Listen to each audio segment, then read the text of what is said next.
نحمد ونصلي على رسوله الكريم أما بعد فأشهد أن لا إله إلا الله وأشهد أن محمدا عبده ورسوله.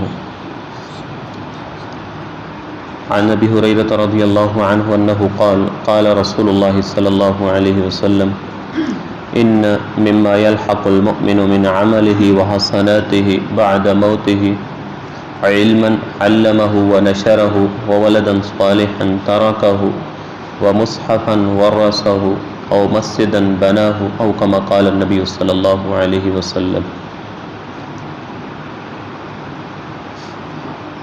قیامت والے دن اللہ تبارک و تعالیٰ کی طرف سے فرشتے آواز لگائیں گے.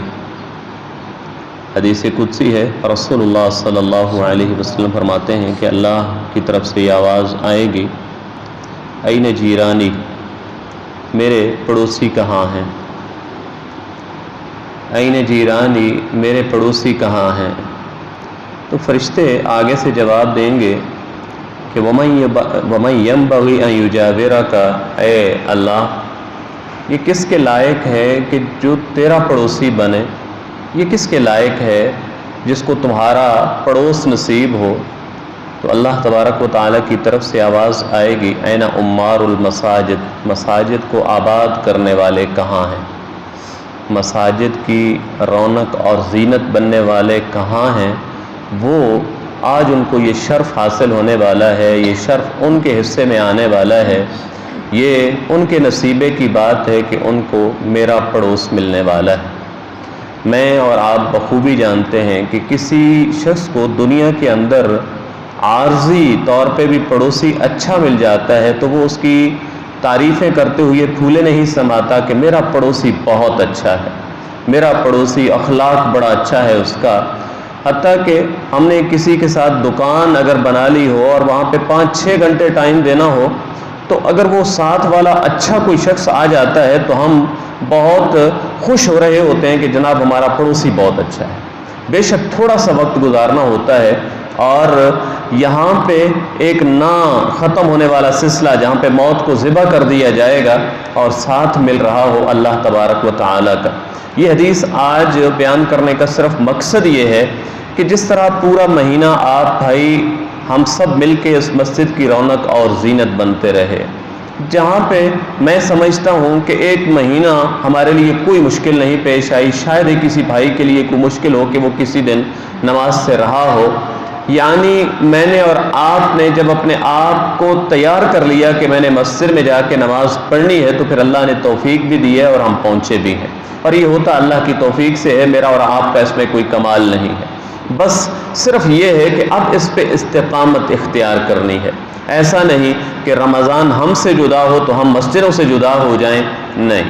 اگر ہمیں اللہ تبارک و تعالیٰ کا پڑوس چاہیے تو وہ اسی صورت میں مل سکتا ہے کہ ہم اللہ کے گھروں کو آباد کرنے والے بنیں گے تو کل اللہ تبارک و تعالیٰ کا یہ اللہ کی طرف سے ہمیں شرف اور یہ اعزاز ملنے والا ہے. اور رسول اللہ صلی اللہ علیہ وسلم فرماتے ہیں کہ جب کوئی اللہ کے گھر میں آتا ہے، مسجد میں آتا ہے تو اللہ ایسے خوش ہوتے ہیں جیسے کسی کا کوئی گم شدہ فرد وہ کچھ عرصے بعد اس کو اچانک سے مل جائے.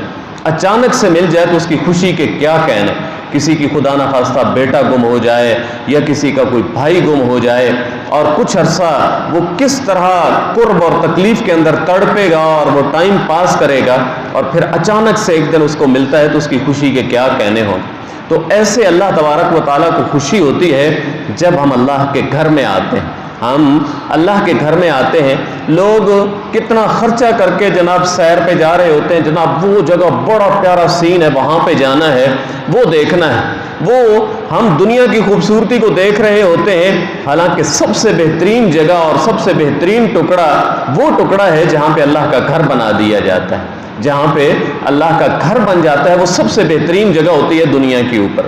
اور اللہ تبارک و تعالیٰ ایسے بندوں کے مہمان نواز ہوتے ہیں، میزبان ہوتے ہیں اور ہم اللہ کے مہمان بن رہے ہوتے ہیں. تو بہرحال یہ ساری احادیث آپ بھائیوں کے علم میں ہیں کہ کیا اس کے فضائل ہیں، اور ایک طرف اللہ تبارک و تعالیٰ نے جہاں پہ کہا کہ مساجد کو آباد کرنے والے مومن ہوتے ہیں، اور دوسری جگہ پہ اللہ تبارک و تعالیٰ نے کہا کہ مشرک وہ اللہ کے گھروں سے دور رہنے والے ہوتے ہیں اور اللہ کے گھروں کو برباد کرنے والے ہوتے ہیں۔ اس لیے میں نے اور آپ نے انشاءاللہ العزیز اللہ سے یہ دعا بھی کرتے رہنا ہے اور اس پہ استقامت بھی اختیار کرنی ہے، اور جس خوش نصیب کے حصے میں یہ سعادت آ جاتی ہے کہ 40 دن وہ تکبیر اولیٰ کے ساتھ باجماعت نماز ادا کر لیتا ہے، تو 2 چیزوں کی گارنٹی مل جاتی ہے۔ ایک تو وہ نفاق سے بری ہو گیا، وہ شخص نفاق سے بری ہو گیا، اور دوسرا اللہ تبارک و تعالیٰ کل اس کو جنت دینے والے ہیں۔ یہ رسول اللہ صلی اللہ علیہ وسلم کی صدق زبان سے نکلنے والے الفاظ ہیں۔ اس لیے آپ بھائی اس پہ کوشش کیجئے اور اللہ کے گھر کو اسی طرح آباد رکھیے، اللہ ہمارے گھروں کو آباد رکھے۔ وما علیہ الا البلاغ۔ ہمارے محترم بھائی عمران، ان کے بہنوئی پچھلے دنوں جو شدید بیمار تھے، دعا بھی کروائی تھی، وہ اللہ کو پیارے ہو گئے، تو اب سب بھائیوں سے انہوں نے دعا کی درخواست کی ہے کہ آپ دعا کیجیے اللہ تبارک و تعالیٰ ان کی مغفرت فرمائیں، اور اللہ تعالیٰ ان کو کروٹ کروٹ جنت الفردوس میں اعلیٰ مقام نصیب فرمائیں۔ یا ربی لک الحمد کما ینبغی لجلال وجہک وعظیم سلطانک، اللہم لک النعمۃ اللہ ولک الشکر اللہ، اللہم انت اللہ لا الہ الا انت، انت الاحد، انت الصمد الذی لم یلد ولم یولد ولم یکن له کفوا احد۔ اللهم صل على محمد وعلى آل محمد كما صليت على إبراهيم وعلى آل إبراهيم إنك حميد مجيد۔ اللهم بارك على محمد وعلى آل محمد كما باركت على إبراهيم وعلى آل إبراهيم إنك حميد مجيد۔ ربنا آتنا في الدنيا حسنة وفي الآخرة حسنة وقنا عذاب النار۔ ربنا ظلمنا أنفسنا وإن لم تغفر لنا وترحمنا لنكونن من الخاسرين۔ يا قاضي الحاجات اقضي حاجاتنا وحاجات المسلمين، يا شافي الأمراض اشف مرضانا ومرضى المسلمين، يا شافي الأمراض اشف مرضانا ومرضى المسلمين۔ اللهم اغفر للمؤمنين والمؤمنات والمسلمين والمسلمات الأحياء منهم والأموات، اللهم اغفر له وارحمه وعافه واعف عنه وأكرم نزله ووسع مدخله وغسله بالماء والثلج والبرد ونقه من الخطايا كما ينقى الثوب الأبيض من الدنس، اللهم ابدله دارا خيرا من داره وأهلا خيرا من أهله وزوجا خيرا من زوجه، اللهم ادخله الجنة الفردوس، اللهم ادخله الجنة الفردوس، اللهم اعذه من عذاب القبر ومن عذاب النار، اللهم نور قبره، اللهم افسح قبره، اللهم اجعل قبره روضة من رياض الجنة، اللهم اجعل قبره روضة من رياض الجنة، اللهم حاسبه حسابا يسيرا، اللهم حاسبه حسابا يسيرا۔ اے اللہ، جو ہمارے اس بھائی کے بہنوئی دنیا فانی سے کوچ کر گئے ہیں، اے اللہ وہ اور جتنے مومن مرد اور مومنہ عورتیں دنیا فانی سے چلے گئے، اللہ سب کو کروٹ کروٹ جنت الفردوس میں اعلیٰ مقام نصیب فرما۔